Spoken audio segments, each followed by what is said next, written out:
നമുക്കേവർക്കും അറിയാവുന്ന കാര്യമാണ് അമൃത് ലഭിക്കുന്നതിന് സമുദ്രമഥനം ആവശ്യമായിരുന്നുവെന്ന്.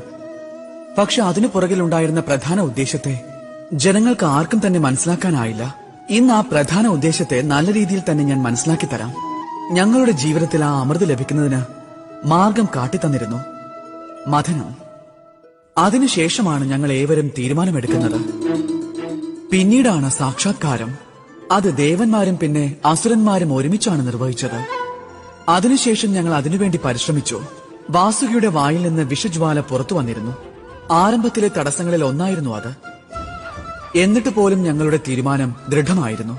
സമുദ്രമഥനം നടന്നുകൊണ്ടിരിക്കുമ്പോൾ കാളകൂട വിഷം പുറത്തു വന്നു. എന്നിട്ടും പിന്മാറിയില്ല. ഞങ്ങൾ അതിനെ നേരിടുക തന്നെ ചെയ്തു. ആ മാർഗത്തിലൂടെ ഞങ്ങൾക്ക് നിരവധി അമൂല്യങ്ങളായ രത്നങ്ങളും നക്ഷത്രങ്ങളും ലഭിക്കുകയുണ്ടായി. അവയെല്ലാം തന്നെ ഞങ്ങളെ ഏവരെയും ആകർഷിച്ചുവെങ്കിലും അമൃത് കരസ്ഥമാക്കിയതിനു ശേഷമേ ഞങ്ങൾ ശാന്തചിത്തരായി മാറിയുള്ളൂ. ഇതുപോലെ നിങ്ങളും നിങ്ങളുടെ ജീവിതത്തിൽ തീരുമാനം, സാക്ഷാത്കാരം, പരിശ്രമം, ഉറച്ച നിശ്ചയം, സ്ഥിരത, പിന്നെ ആകർഷണത്തോടുള്ള വിരക്തി, ഈ പറഞ്ഞ ഗുണങ്ങളെല്ലാം തന്നെ മനസ്സിൽ ഉൾക്കൊണ്ടു കഴിഞ്ഞാൽ നിങ്ങൾക്കും നിങ്ങളുടെ ജീവിതത്തിലെ ഈ അമൃത നിശ്ചയമായും ലഭിച്ചിരിക്കും. രാധേ രാധേ.